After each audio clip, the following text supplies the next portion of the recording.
My name's Rachel Jenkins, and I'm Director of the WHO Collaborating Centre at the Institute of Psychiatry. I've had the privilege of leading the mental health and ill health component of the project, very much in collaboration with many of you here in the audience. So it's been a team effort with a number of universities and other organisations. Any report on mental capital and wellbeing really does need to take into account mental ill health as well. Mental ill health isn't just those people over there who suffer, it's all of us. Mental disorders are extremely common. They cost the country, England alone, probably about 77 billion a year. So this isn't us and them, it's all of us, and our families and our relatives and our communities. And so the prevalence figures in the UK from our national surveys, it's 16% of adults have a disorder at any one time. Obviously this is a shifting population, but 16% at any one time. So this is very significant. And about 10% of children have a disorder at any one time.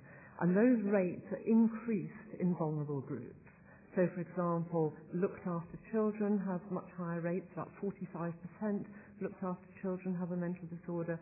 Prisoners have much, much higher rates of mental disorder. And there are many other vulnerable groups as well. Because foresight is foresight looking to the future, we are very interested in what might happen to mental disorders in the future. It's difficult because so many different factors influence the causes and the protective factors. But we can say that definitely some mental disorders are going to be major, major growing problems in the future, and dementia is clearly one of these because of the shift in age structure of the population projected over the next 20 or 30 years. I think the figure is there's going to be 9 million people over, is it the age of 80, Derek, very soon. And since dementia is 20% of the over 80s, obviously this is going to be a very significant issue to take into account.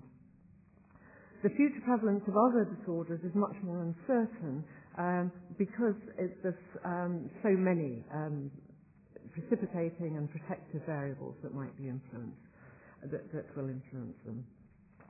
So how do we address these challenges?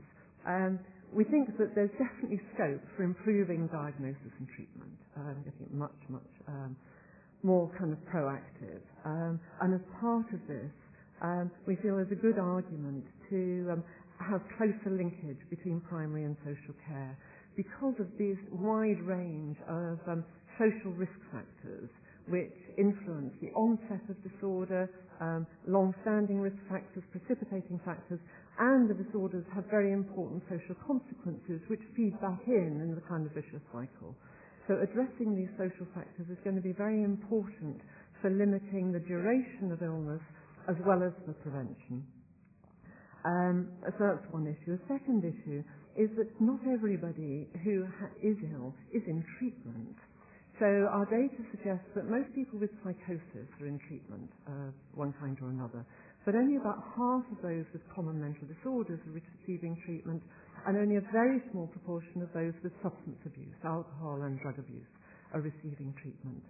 So we commissioned an economic analysis which showed that if everybody who was ill had evidence-based, nice recommended treatments, as it were, the economic benefits would be enormous. They'd be in excess of $1 billion a year, simply in terms of increased productivity and earnings, and that in addition to that, the tax flow back to Treasury would greatly outweigh the expenditure on health and social services.